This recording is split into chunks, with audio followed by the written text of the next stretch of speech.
চার জিনিসের সমন্বয়ে আল্লাহর ভয় হয়।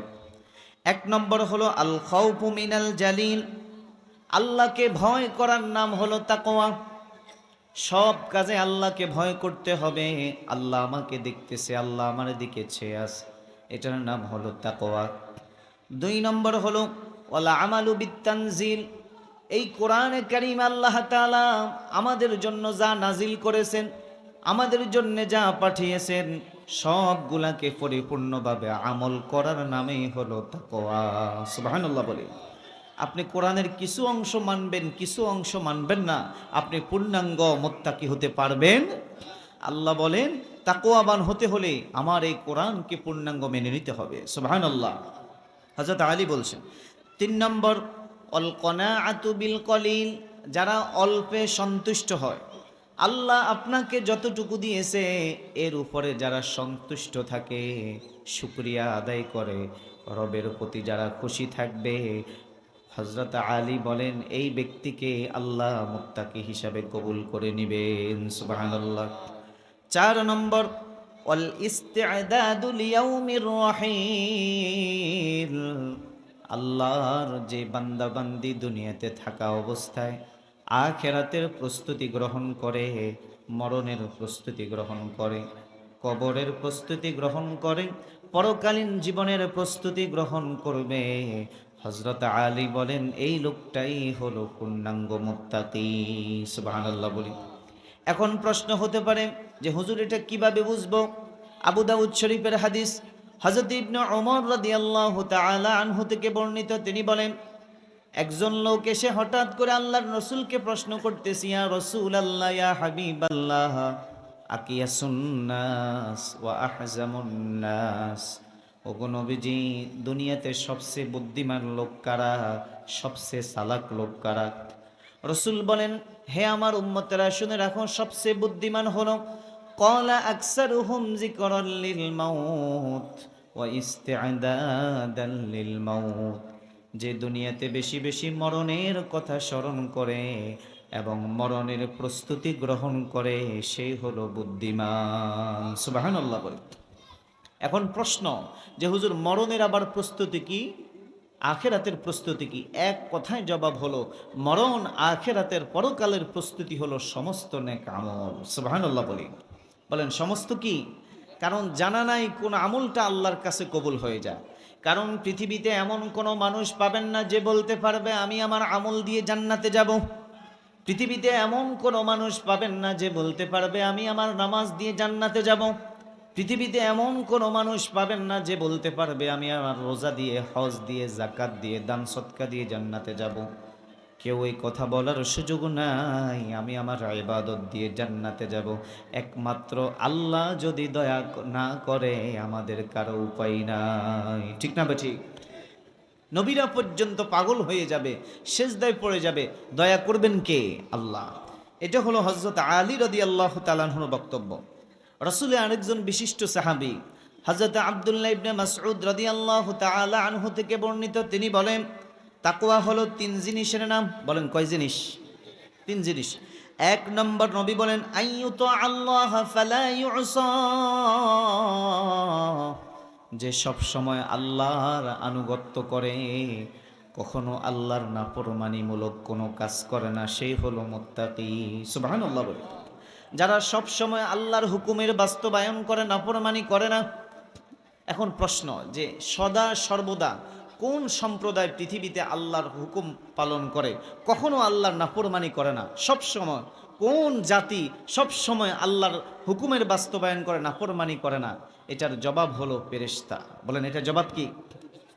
লা ইয়াসুনাল্লাহা মা আমারহুম ওয়া ইয়াফআলুনা মা ইউমারুন। আল্লাহ তাআলা বলেন আমি এমন শূন্য দুনিয়াতে বানিয়েছি, এমন শূন্য পৃথিবীতে তৈরি করেছি, যারা সদা সর্বদা আমি আল্লাহর নির্দেশ পালন করে, এক মুহূর্তের জন্য তারা আমি আল্লাহর নাফরমানি করে না। সুবহানাল্লাহ। তো হযরত ইবনে মাসউদ বলেন যারা সব সময় খেয়াল রাখে আমি আল্লাহর হুকুম পালন করব, নাফরমানি করব না, বুঝতে হবে লোকটা মুত্তাকি। সুবহানাল্লাহ বলি।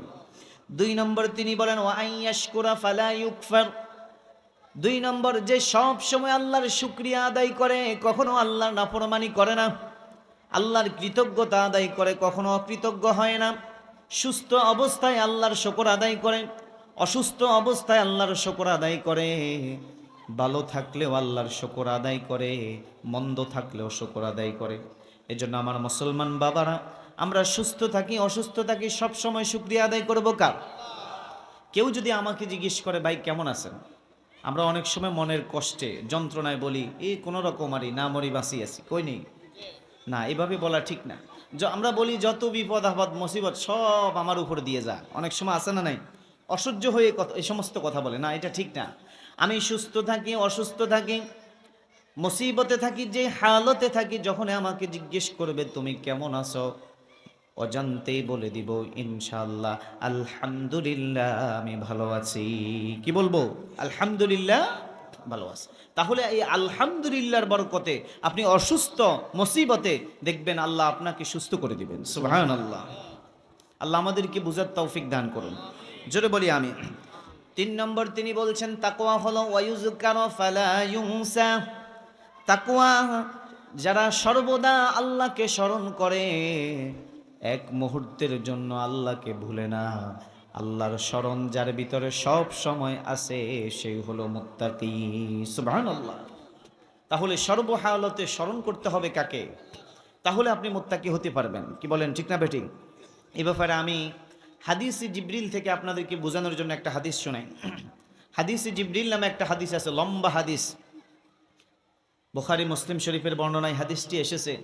আল্লাহ রসুল একদিন বসে আছে, জিবরিল আলাইহিস সালাতু ওয়াসসালাম এসে মানুষের সুরত ধারণ করে রসুলকে 60টা প্রশ্ন করছেন। বলেন কয়টা? 1 নম্বর প্রশ্ন করা হইল, ইয়া রাসূলুল্লাহ মাল ইসলাম, ইসলাম কাকে বলে? 2 নম্বর, মাল ঈমান, ঈমান কাকে বলে? 3 নম্বর, মাল ইহসান, ওগো নবীজি ইহসান কাকে বলে? 4 নম্বর জিজ্ঞেস করলেন মাতাস সাআহ, ওগো নবীজি কিয়ামত কখন হবে? এগুলা এক একটার আলোচনা অনেক সময় লাগবে, আমি শুধু একটা পয়েন্ট বলবো। রসুলকে 4টা প্রশ্নের ভিতরে একটা প্রশ্ন এটাও করা হলো, ইয়া রাসূলুল্লাহ মাল ইহসান, ইহসান কাকে বলে? নবীজি বলেন ইহসান বলা হয় আনতা আবুদাল্লাহ কান্নাকা তারাহু ফাইন লাম তাকুন তারাহু ফাইন্নাহু ইয়ারাক। ইহসান বলা হয় তুমি এমন ভাবে আল্লাহর ইবাদত করবে যেন তুমি আল্লাহ তাআলাকে দেখতেছ, আর যদি তুমি আল্লাহ তাআলাকে না দেখো, অন্তরে এই কথা বিশ্বাস রাখতে হবে যদিও আমি আমার আল্লাহকে দেখি না, আমার আল্লাহ তো আমাকে দেখে। সুবহানাল্লাহ বলি। কি বলেন? আল্লাহ আমাদেরকে দেখেন কিনা? দুনিয়াতে আল্লাহকে দেখার নিয়ম নাই, আল্লাহকে আমরা দেখবো ইনশাআল্লাহ সকলে জান্নাতে। বলেন কোথায়? এটাও হাদিস। রসুল বলেন পূর্ণিমার চাঁদ 14 তারিখ, পূর্ণিমার চাঁদ যেরকম পরিপূর্ণ হয়ে যায়, আকাশে উঠার পরে যেরকম কারো দেখতে কোনো অসুবিধা হয় না, যারা ঈমান আমলের সাথে দুনিয়া থেকে যেতে পারবে জান্নাতে, তারা তাদের মালিক আল্লাহকে এইভাবে দেখতে পারবে। সুবহানাল্লাহ। এজন্য রাসূল বলেন যদি তুমি তোমার আল্লাহকে দেখো না কিন্তু এই কথা বিশ্বাস করো, যদিও আমি আমার আল্লাহকে দেখি না কিন্তু আমার আল্লাহ তো আমাকে দেখে। ঠিক না বেঠি? আল্লাহ দেখে কিনা এই চিন্তা যার ভিতরে আছে, যেই লোকটা রাত্রিবেলা চুরি করবে, ডাকাতি করবে, মানুষের সম্পদ লুণ্ঠন করবে, তার মনের ভিতরে যদি এই ভয় থাকে আমি চুরি করব মানুষ দেখবে না, আমি ডাকাতি করব মানুষ দেখব না, আরেকজনের ইজ্জত নষ্ট করব মানুষ দেখবে না, দেখবে কে? তার ভিতরে যদি আল্লাহর ভয় থাকে আমার আল্লাহ আমাকে দেখবে, সে কখনো গুনাহ করতে পারে। যার মদ খাওয়ার অভ্যাস আছে, বলেন কি খাওয়ার? মদ খায়, ইয়াবা খায়, বাবা খায়, গাঁজা খায়, এরকম কিছু ভাই আছে না নাই? একদিন একজন ভাইরে দেখছি খুব সিগারেট খাইতেছে একের পর এক, টেনশন নিয়ে। তা আমি জিজ্ঞেস করলাম ভাই কেন এত সিগারেট খেলেন? কতদূর? টেনশন দূর করতেছি। নাউজুবিল্লাহ বলে। সিগারেট খেলে বেলে টেনশন দূর অবস্থা দেখছেন, তার টেনশন আরো বাড়বে না কমবে? আমি তাকে বললাম ভাই অজু করে আপনি তাড়াতাড়ি পবিত্র হয়ে মসজিদে গিয়ে 2 রাকাত সালাত আদায় করে আল্লাহর কাছে সাহায্য চান, দেখবেন টেনশন দূর করে দিবে কে? এটা হাদিসের কথা। রাসূল বলেন ইজা হাজাবাহু বাদিরুন ইলাস সালাহ নবী বলেন, যখনই আমার কোনো পেরেশান অনুভব হতো, সাথে সাথে আমি আল্লাহর দরবারে দাঁড়ায় যেতাম। আমি নামাজের মাধ্যমে আমি আমার আল্লাহর কাছে সাহায্য চাইতাম। সুবহানাল্লাহ। এজন্য আমার ভাইয়েরা, রাত্রিবেলা গভীর রজনীতে গুনাহ করার অনেক সুযোগ আছে, গুনাহ করার অনেক সুযোগ সামনে আসবে। যার ভিতরে আল্লাহর ভয় থাকবে না, সে কখনোই গুনাহ থেকে বিরত থাকা সম্ভব হবে। দেখেন আরেকটি হাদিস, আজকেও আমি হাদিসটি পড়েছি, বুখারী এবং মুসলিম শরীফের হাদিস। সবগুলা বলার সময় নেই, শুধু মূল কথা যেটা সেটাই বলবো। রসুল বলেন, কিয়ামতের কঠিন মুসিবতের সময় 7 শ্রেণীর মানুষকে আল্লাহ তাআলা আরশের নিচে ছায়াদান করাবেন। তার মধ্যে 1 নম্বর হলো ওয়ারাজুলুন দাআতুহু ইমরাআতুন হাসানিন ওয়া জামালিন যাতু মানসাবিন ওয়া জামাল ফাকালা ইন্নী আখাফুল্লাহ। তার মধ্যে 1 শ্রেণী হলো যারা, ওই সমস্ত ব্যক্তি যাদেরকে কোনো সুন্দরী রূপসী মহিলা খারাপ কাজ করার জন্য আহ্বান করেছে, অবৈধ কাজ করার জন্য আহ্বান করেছে। এক কথায় যে আল্লাহর বান্দা বান্দি জেনা ব্যভিচার করার সুযোগ পাওয়ার পরেও আল্লাহকে ভয় করে সমস্ত গুনাহ থেকে বিরত থাকবে, কিয়ামতের দিন আল্লাহ তাকে আরশে আজিমের মেহমান বানায় দিবেন। সুবহানাল্লাহ। বর্তমান আমাদের দেশে, আমাদের সমাজে এই সমস্ত গুনার পরিবেশ সহজ না কঠিন? বাড়িতে বলেন, বাজারে বলেন, মার্কেটে বলেন, অথবা যেই কোনো জায়গায় বলেন, বিয়ে শাদীর অনুষ্ঠান বলেন, নারী পুরুষ একসাথে অবাধে চলাফেরা, কথা বলার সুযোগ আছে না নাই? গভীর রজনীতে কেউ দেখবে না আরেকজন আরেক বাড়ির আরেক শাশুড়ির সাথে, আরেক বাড়ির আরেক আন্টির সাথে, নিজের স্ত্রীকে বাদ দিয়ে নিজের স্বামী বিদেশ থাকে পরপুরুষের সাথে, অনেক মহিলা পরকিয়া করে খারাপ কাজের মধ্যে জড়ায়া যায়, আছে না নাই? কথা বলেন, আছে না নাই? বর্তমানে আমাদের দেশে সমস্যা কম না বেশি? স্বামী বাহিরে থাকে, বিদেশ থাকে, স্ত্রী আরেকজনের সাথে বেগে যায়। আজকে আমাকে একজন বলছে যে হুজুর, 2টা বাচ্চা, হঠাৎ করে আরেকজনের সাথে পরকিয়া করে চলে গেছে। ছোট 2টা বাচ্চার দিকেও তার নজর ছিল না। তাহলে চিন্তা করেন, এই অবৈধ প্রেম ভালোবাসা, অবৈধ জেনা ব্যভিচার, ঘরে ঘরে যে অশান্তি, এটার একটাই মূল কারণ আমি মনে করি মা বোনদের বেপর্দা। ঠিক না বেঠিক? মা বোনরা যদি পর্দার ভিতরে থাকতো, অথবা আমরা যারা পুরুষ আছে আমাদের যদি আল্লাহর ভয় থাকতো, মা বোনদের ভিতরে যদি আল্লাহর ভয় থাকতো, কখনো নিজের স্বামীকে বাদ দিয়ে পরপুরুষের সাথে সম্পর্ক করতে পারতো না। ঠিক না বেঠিক? এজন্য আমরা যারা বিয়ে করছি, আমরাও নিজের স্ত্রীর প্রতি সন্তুষ্ট থাকব। অনেকেই আছে বিয়ে করার পরে স্ত্রীকে আর ভালো লাগে না, অন্য বাড়ির আন্টি আর শাশুড়ি ভালো লাগে, আছে না নাই? স্ত্রীর সাথে একটু সুন্দরভাবে কথা বলে না, কিন্তু অন্য একটা পর মহিলার সাথে যতক্ষণ ইচ্ছা ততক্ষণ কথা বলে, তার সাথে সালাম বিনিময় করে, তার খোঁজখবর নেয়, আর স্ত্রীর সাথে বসে 5টা মিনিট একটু কথা বলতে চায় না। এরকম কিছু মানুষ আছে না নাই? খবরদার আমার ভাইয়েরা, এগুলা করবেন না। স্ত্রীর প্রতি সন্তুষ্ট থাকবেন, পরকীয়ার সাথে জড়ানো যাবে না।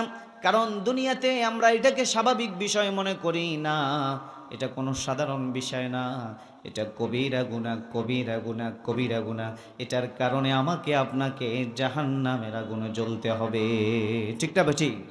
তাহলে চুরি, ডাকাতি, জেনা, ব্যভিচার, মানুষের হক নষ্ট করা, এই সমস্ত গুনাহ থেকে বাঁচানো যাবে যেটা, তার নাম কি? আল্লাহর ভয়। বলেন, কার ভয়?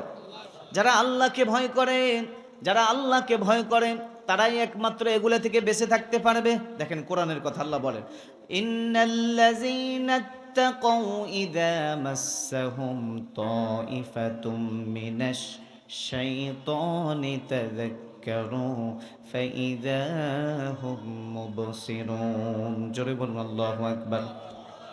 স্পষ্ট কোরআন আয়াত। আল্লাহ তাআলা বলেন, নিশ্চয়ই যারা তাকওয়া অবলম্বন করে, আল্লাহকে ভয় করে, শয়তান তাদেরকে স্পর্শ করতে চায়, শয়তান তাদের পিছনে লেগে থাকে।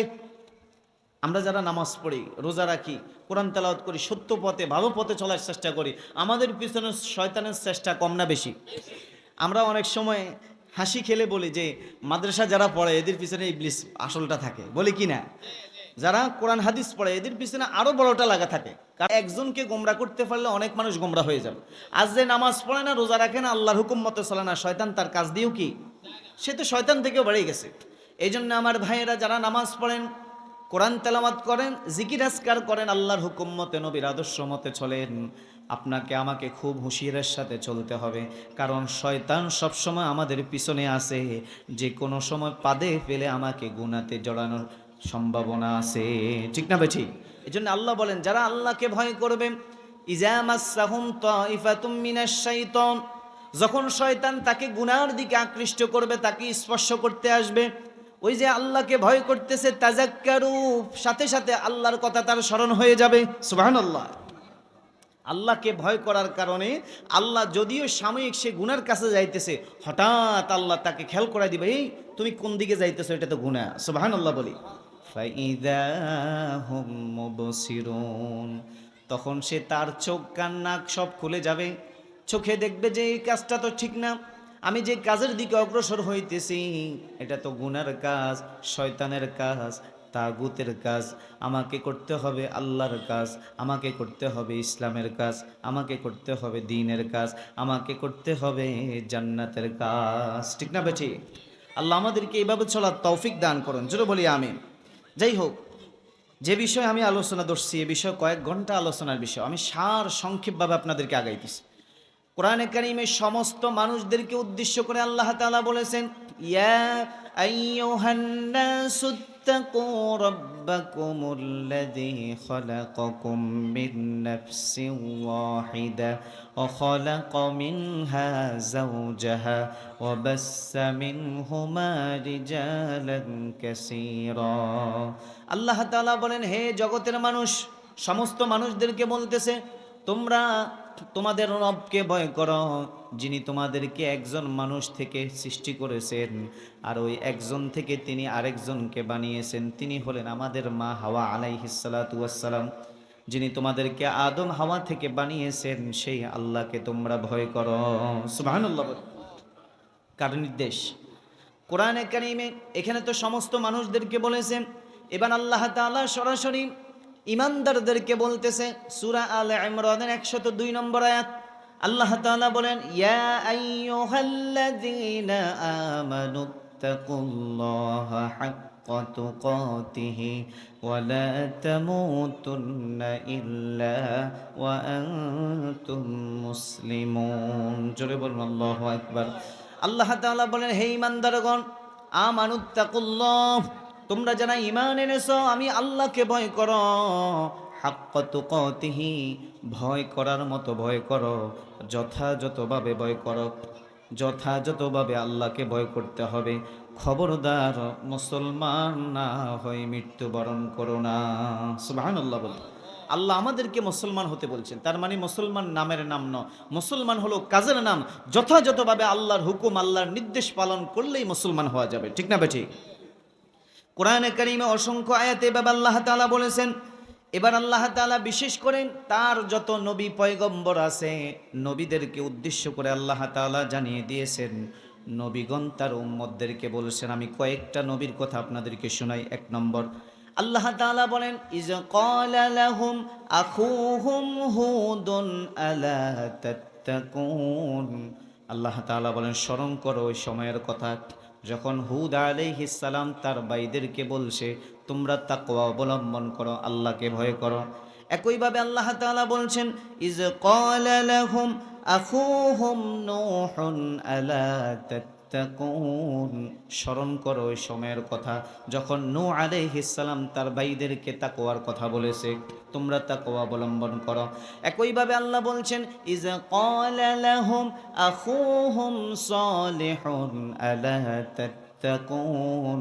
স্মরণ করো ওই সময়ের কথা যখন সালেহ আলাইহিস সালাম তার ভাইদেরকে তাকওয়ার কথা বলছে, তোমরা তাকওয়া অবলম্বন করো। একইভাবে আল্লাহ তাআলা আরো বলছেন, ইজ ক্বালা লাহুম আখুহুম লূতুন আলা তাত্তাকুন। স্মরণ করো ওই সময়ের কথা যখন লূত আলাইহিস সালাম তার ছেলে তার ভাইদেরকে, তার সম্প্রদায়কে বলছে, তোমরা আল্লাহকে ভয় করো, তাকওয়া অবলম্বন করো। একইভাবে আল্লাহ বলেছেন, ইজ ক্বালা লাহুম শুআইবুন আলা তাত্তাকুন। স্মরণ করো ওই সময়ের কথা যখন শুআইব আলাইহিস সালাম তার ভাই তার সম্প্রদায়কে বলছে, তোমরা আল্লাহকে ভয় করো। সুবহানাল্লাহ বলে। এবার আসেন, এভাবে বলতে গেলে অনেক সময়ের ব্যাপার, কোরআনের আয়াত বলেই শোনানো শেষ করা যাবে না। সর্বশেষ আল্লাহ তাআলা আমাদের নবীর মাধ্যমে জানিয়ে দিয়েছেন, আমাদের নবীজি যখন ইন্তেকাল করবেন, দুনিয়ার মায়া ত্যাগ করে যখন আল্লাহর ডাকে সাড়া দিয়ে আল্লাহর কাছে চলে যাবেন, নবীর জীবনের শেষ কথাগুলা যেটা ছিল সেটি হলো কানা আখিরু কালামি রাসূলিল্লাহি সাল্লাল্লাহু আলাইহি ওয়াসাল্লাম আসসালাত আসসালাত ইত্তাকুল্লাহা ফীমা মালাকাত আইমানুকুম। আমাদের নবী, বিশ্ব নবী জনাবে মুহাম্মদুর রাসূলুল্লাহ সাল্লাল্লাহু আলাইহি ওয়াসাল্লাম জীবনের শেষ প্রান্তে এসে উম্মতদেরকে বলছেন, নিজের বিবির কথা বলেন নাই, নিজের স্ত্রীর কথা বলেন নাই, কন্যার কথা বলেন নাই, নিজের সম্প্রদায়ের কথা বলেন নাই, সকলকে উদ্দেশ্য করে, সারা পৃথিবীর সমস্ত উম্মতদেরকে উদ্দেশ্য করে বলছে, হে আমার উম্মতেরা, নামাজ নামাজ আর তোমরা আল্লাহকে ভয় করো। সুবহানাল্লাহ বল। নবীজির জীবনের শেষ কথা ছিল নামাজ। নবীজির জীবনের শেষ কথা কি ছিল? আমার উম্মতেরা নামাজ নামাজ ঠিক করো, নামাজ ঠিক করো, আর খেয়াল রাখো সব কাজে আল্লাহকে ভয় করো, আর তোমার অধীনস্থ যারা আছে তাদের ব্যাপারেও আল্লাহকে ভয় করো। তোমার অধীনস্থদের সাথে খারাপ আচরণ করিও না, তোমার নিচে যারা আছে তাদের সাথে খারাপ আচরণ করিও না, তোমার বাসায় যে কাজ করে চাকর চাকরানি তার সাথেও খারাপ আচরণ করো না। খবরদার, সব কাজ করবা, ভয় করতে হবে কাকে? কার নির্দেশ? তাহলে এটা এমন একটা গুরুত্বপূর্ণ বিষয়, এই নির্দেশটা সরাসরি আল্লাহ তাআলা আমাদেরকে দিয়েছেন। আল্লাহ রসুলের কাছে সাহাবায়ে কেরাম গেল, ইয়া রসুল আল্লাহ, আমাদেরকে একটু নসিহত করেন। সাথে সাথে নবীর জীবনের সর্বশ্রেষ্ঠ নসিহত যেটা ছিল, অনেকগুলা নসিহত ছিল, তার মধ্যে এটাও হলো সর্বশ্রেষ্ঠ একটা নসিহত। রসুল বলতেন, উসিকুম বিতাকওয়াল্লাহ, তোমাদের জন্য আমার নসিহত হলো তোমরা আল্লাহকে ভয় করো। বলেন কাকে? যদি আল্লাহকে ভয় করা যায় তাহলে সব কাজ সহজ করে দিবেন কে? এটা আমার কথা না, আল্লাহর কথা। আল্লাহ তাআলা কোরআনে কারিমে বলছেন, ওয়ামাইয়াত্তাকিল্লাহা ইয়াজআল লাহু মাখরাজা, যে ব্যক্তি আমি আল্লাহকে ভয় করবে, আমি আল্লাহ তাকে সমস্ত সংকীর্ণতা থেকে বের করে তার জন্য যত জটিলতা, কঠিন বিপদ আপদের রাস্তা আছে সবগুলা থেকে বের করে আমি আল্লাহ তাকে সহজ রাস্তার মধ্যে নিয়ে আসবো। সুবহানাল্লাহ। সংকীর্ণতা থেকে বের করে দিবেন আল্লাহ। ওমাইয়াত্তাকিল্লাহা ইয়াজআল লাহু মাখরাজা ওমাইয়াত্তাকিল্লাহা ইয়াজআল লাহু মিন আমরিহি ইউসরা, যারা আল্লাহকে ভয় করবে তাদের সকল কাজকে সহজ করে দিবেন কে? ওয়ারযুকুহু মিন হাইসু লা ইয়াহতাসিব। এর পরবর্তীতে আল্লাহ বলেন, যদি আমি আল্লাহকে ভয় করে দুনিয়াতে চলতে পারো, এমন জায়গা থেকে আমি আল্লাহ রিজিকের ব্যবস্থা করব যেটা তোমার কখনো ধারণাও ছিল না। সুবহানাল্লাহ। কোরআনে কারীম আল্লাহ তাআলা আরো বলেছেন, ইয়া আইয়ুহাল্লাযীনা আমানু ইন তাত্তাকুল্লাহা ইয়াজআল লাকুম ফুরকানাও ওয়া ইউকাফির আনকুম সাইয়্যাতিকুম ওয়া ইয়াগফির লাকুম ওয়াল্লাহু যুল ফাদলিল আযীম। আল্লাহ তাআলা বলেন, হে ঈমানদাররা, যদি তোমরা আমি আল্লাহকে ভয় করতে পারো, ইয়াজআল লাকুম ফুরকানা, তাহলে আমি আল্লাহ তোমাদেরকে ভালো মন্দ বুঝার মতো, সে পার্থক্য করার মতো শক্তি বুঝ দান করব। সুবহানাল্লাহ। ওয়া ইউকাফির আনকুম মিন সাইয়্যাতিকুম, আমি আল্লাহকে যদি ভয় করো, আমি আল্লাহ তোমাদের জিন্দেগীর সমস্ত গুনাহগুলো মাফ করে দিব। সুবহানাল্লাহ। কোরআনে কারীমে আল্লাহ তাআলা আরো বলেছেন, ইয়া আইয়ুহাল্লাযীনা আমানু তাকুল্লাহা ওয়াকুলু কওলান সাদীদা, হে ঈমানদাররা, তোমরা আমি আল্লাহকে ভয় করো আর সব সময় সত্য কথা বলো, কখনো মিথ্যা কথা বলিও না। আল্লাহকে ভয় করব, সদা সত্য বলবো। এটা কার নির্দেশ? ইউসলিহ লাকুম আ'মালাকুম ওয়া ইয়াগফির লাকুম যুনুবাকুম, যদি আমি আল্লাহকে ভয় করো, সত্য কথা যদি বলো, সত্য পথে যদি চলো, আমি আল্লাহ তোমাদের আমলগুলোকে সংশোধন করে দিব, পরিশুদ্ধ করে দিব, এবং তোমাদের জিন্দেগীর সমস্ত গুনাহগুলা মাফ করে দিব। সুবহানাল্লাহ বলি। এরপরে দেখেন আরো মজার আয়াত, আমি কয়েকটি আয়াত শুনাই, তারপরে দুই তিনটা হাদিস বলে শেষ করব। কোরআনে কারিমে সূরা তাহার ভিতর আল্লাহ তাআলা বলছেন, তিলকাল জান্নাতুল্লাতী নুরিসু মিন ইবাদিনা মান কানা তাকিয়া। আল্লাহ তাআলা বলেন, আমার বান্দাদের মধ্য থেকে যারা আমি আল্লাহকে ভয় করে দুনিয়াতে চলবে, একমাত্র আমি তাদেরকে জান্নাতুল ফেরদাউসের ওয়ারিস বানায় দিব। সুবহানাল্লাহ। এগুলো কোরআনের কথা। ওয়ারিস নূরিসুল্লাতি মিন ইবাদিনা, আমার বান্দাদের মধ্য থেকে যারা আমি আল্লাহকে ভয় করবে তারাই জান্নাতের ওয়ারিস হয়ে যাবে। সুবহানাল্লাহ বলে। কার কথা? সবাই বলেন কার কথা? তো এইভাবে যদি আমি আয়াত শুনাই কখনো শেষ করা যাবে না। অনেক আয়াত আছে। ইন্নাল্লাহা ইউহিব্বুল মুত্তাকিন, নিশ্চয় যারা আল্লাহকে ভয় করে তাদেরকে আল্লাহ সরাসরি ভালোবাসেন।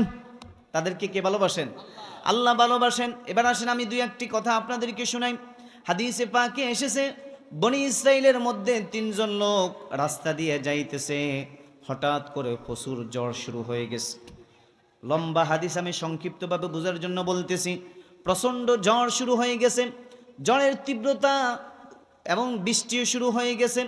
সব কিছু বাতাস আর বৃষ্টি যখন একসাথ হয়ে গেছে, নিরাপদ আশ্রয়ের জন্য তারা জায়গা খোঁজ করতেছে।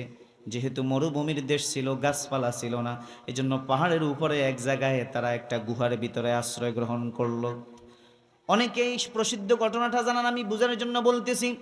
গুহার ভিতরে যখন আশ্রয় গ্রহণ করলো, হঠাৎ করে জ্বরের তীব্রতা এত বেশি হলো, উপর থেকে বিশাল একটা পাথর এসে তাদের গুহার মুখ বন্ধ করে দিল। 3 জন এখানে আটকা পড়ে গেছে। 3 জন ভিতর থেকে চিন্তা করলো যে আজকে তো এখান থেকে বাঁচার কোনো সুযোগ নাই, আমাদের হাতেও এত শক্তি নাই যে বিশাল পাথরটাকে উঁচু করব। সকলে পরামর্শ করলো, একটাই সমাধান, আমাদেরকে সাহায্য চাইতে হবে আল্লাহর কাছে। সুবহানাল্লাহ বলেন, কার কাছে? সবাই পরামর্শ করলো, দেখো আমরা যদিও গুনাহগার বান্দা, তবে আমাদের মাঝে মাঝে কিছু নেক আমলও আছে, ভালো কাজও আছে। আজকে আমরা আমাদের জীবনের মধ্যে মন থেকে যে ভালো কাজগুলা করলাম, এমন কিছু ভালো কাজের দোহাই দিয়ে আমরা আল্লাহর দরবারে দোয়া করি, হয়তো আল্লাহ তাআলা ওই ভালো কাজের বিনিময়ে আমাদেরকে আজকে এই গুহা থেকে বের করার সুযোগ করে দিবেন। সুবহানাল্লাহ বলি।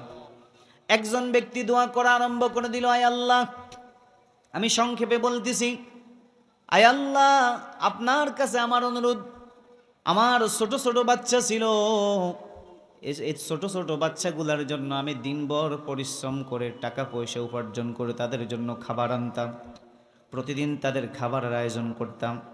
একদিন হঠাৎ করে আমার আসতে লেট হয়ে গেছে, আমার বাচ্চারা খাবারের ক্ষুধার যন্ত্রণায় ছটফট করতেছে। আমি যখন খাবার নিয়ে আসি, ওই দিকে আমার বাচ্চারা আমার কাছে খাবার চাইতেছে, কিন্তু আমি চিন্তা করলাম না না, আমি আমার বাচ্চাদেরকে আগে খাবার দিব না, আগে আমি আমার মা বাবার খোঁজ খবর নিব। সুবহানাল্লাহ বলি। আমার মা কোথায় আছে, আমার বাবা কোথায় আছে? আমি আমার মা বাবার কাছে চলে গেলাম, গিয়ে দেখতেছি তারাও ক্ষুধায় যন্ত্রণা কাতরাচ্ছে। আমি দেরি না করে ওই খাবারগুলো আমি আমার বাচ্চাদেরকে না দিয়ে আমি আমার মা বাবাকে দিলাম। আল্লাহ, তোমাকে রাজি খুশি করার জন্য আমি ওই কাজটা করেছি, বাচ্চাদেরকে খুশি করি নাই। আল্লাহ, মা বাবাকে খুশি করেছি তোমার সন্তুষ্টির জন্য। যদি কাজটা পছন্দ হয়ে যায়, আজকে আমাদেরকে বিপদ থেকে তুমি সাহায্য করো। সুবহানাল্লাহ। এই আল্লাহর বান্দা এই দোয়া করতে দেরি সাথে সাথে দেখতেছে গুহার মুখ থেকে পাথর একটু সরে গেল। সুবহানাল্লাহ বলে। এখন আলো দেখা যায়। কি দেখা যায়?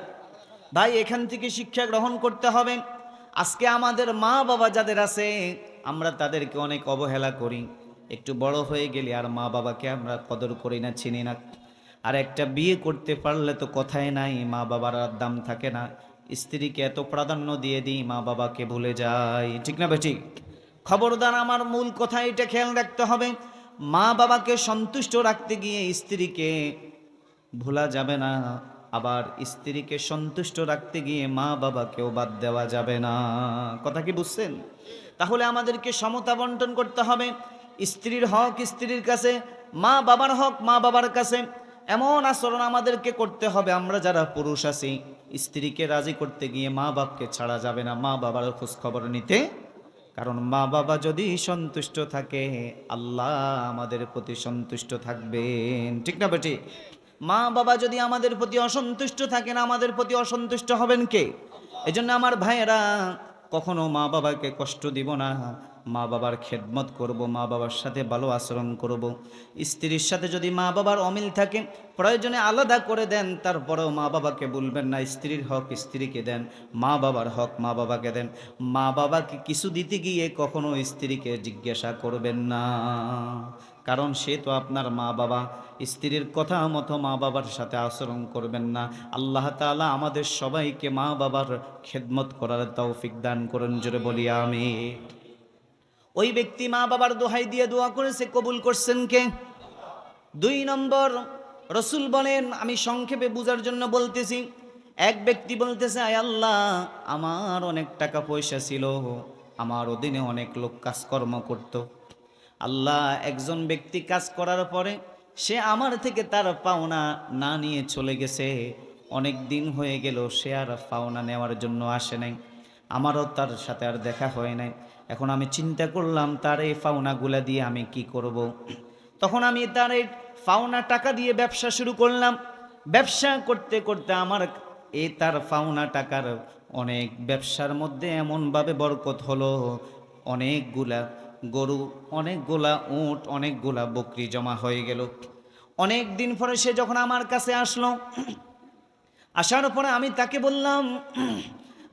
বললাম, এই যে বকরির পাল দেখতেছ, এগুলা সব তোমার, আমি তোমার জন্য সংরক্ষণ করে রেখেছি, তুমি এগুলা নিয়ে যাও। সে বলল, কিভাবে এই সম্ভব? আমি তো আপনার কাছে অল্প কিছু টাকা পাবো। মালিক বলতেছে, তুমি আমার কাছে অল্প কিছু যে টাকা ছিল, এটা দিয়ে আমি ব্যবসা করেছি, আর ওই ব্যবসার কারণে আমি এগুলা পেয়েছি। সুতরাং যেহেতু টাকা তোমার ছিল, সুতরাং এগুলার মালিক তুমি।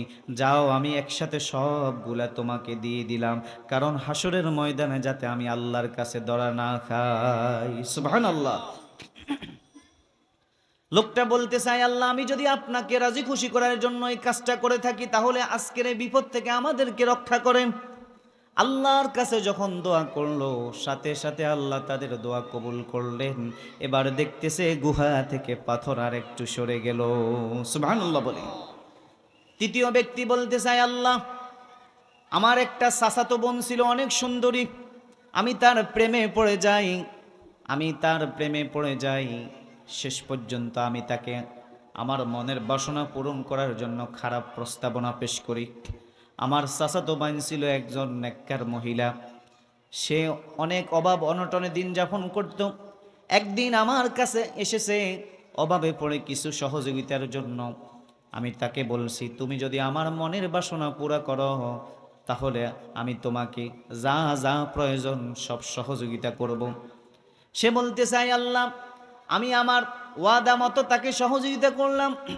আমি আমার মনের কামনা পূরণ করার জন্য যখন অগ্রসর হয়ে গেলাম, চূড়ান্ত পর্যায়ে যখন পৌঁছে গেলাম, আমার চাচাতো বোন যেহেতু নেককার ছিল, সে আমাকে বলতেছে, পৃথিবীর কোনো পরপুরুষ আমার দিকে তাকাইতেও পারে নাই, আজকে তুমি সুযোগ পেয়ে আমার ইজ্জতের উপর আঘাত দিতেছ, আল্লাহকে ভয় করো।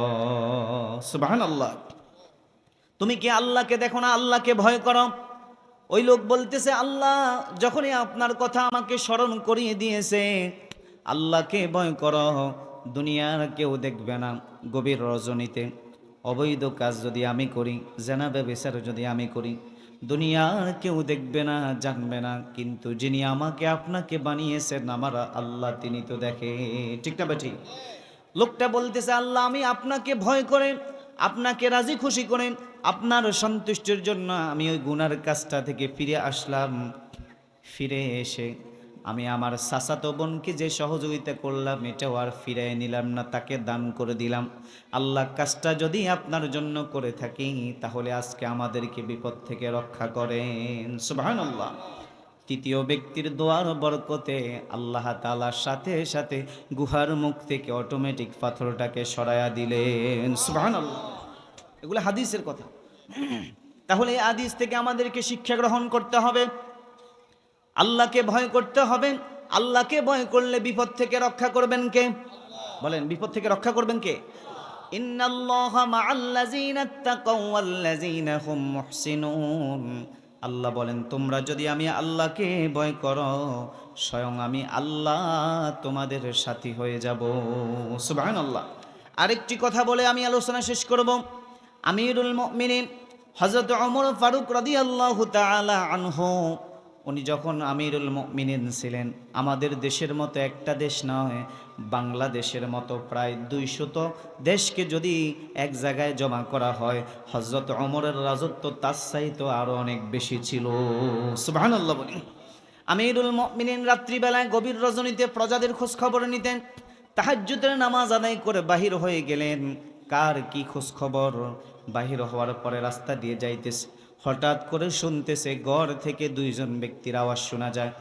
ঘরের কাছে গিয়ে শুনতেছে মা তার মেয়েকে বলতেছে, তাড়াতাড়ি ঘুম থেকে উঠাও, তাড়াতাড়ি উঠো, আমাদেরকে দুধের সাথে পানি মিশাতে হবে। দুধের সাথে পানি যদি বেশি না দিই, তাহলে বাজারে বেশি দামে বিক্রি করতে পারবো না। মা বলতেছে মা, মেয়ে বলতেছে মা, এটা তো অন্যায়, এটা তো অপরাধ।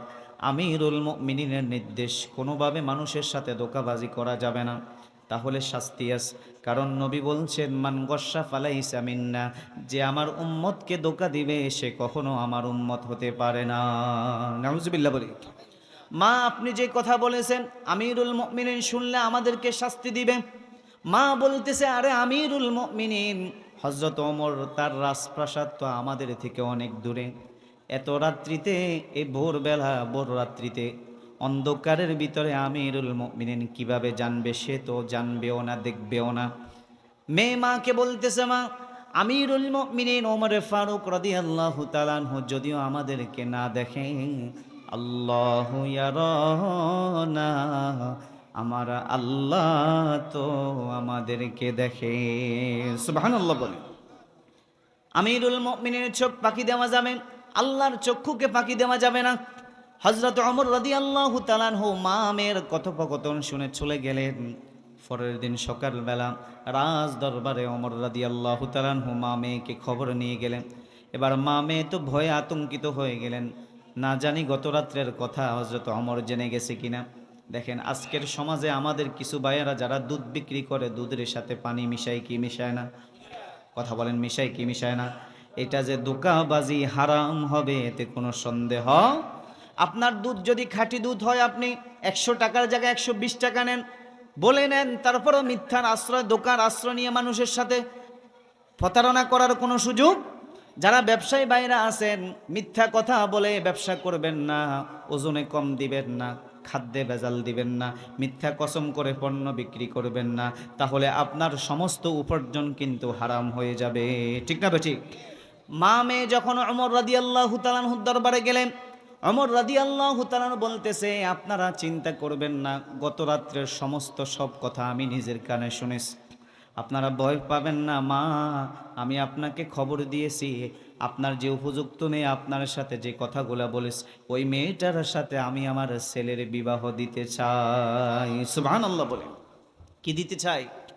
একজন দুধওয়ালি, সে দুধের সাথে পানি মিশায়, কিন্তু মেয়েটা কাকে ভয় করে? ওমর রাদিয়াল্লাহু তাআলা চিন্তা করলো, যদিও সে দুধওয়ালির মেয়ে হোক না কেন, কিন্তু তার ভিতরে দ্বীন আছে, আল্লাহর ভয় আছে, ইসলাম আছে। এই মেয়েটা ভবিষ্যৎ প্রজন্ম দিনদার হবে, নেককার হবে, এতে কোনো সন্দেহ।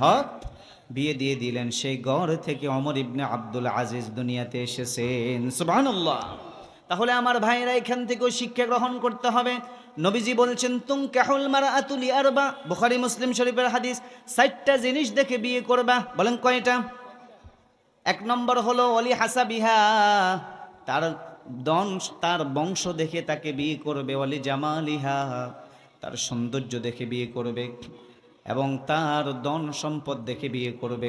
শেষ পর্যন্ত রাসূল বলছেন, ফাজফার বিজাতিদ্দিন, তার দিনদারিতা দেখে তুমি বিয়ে করো।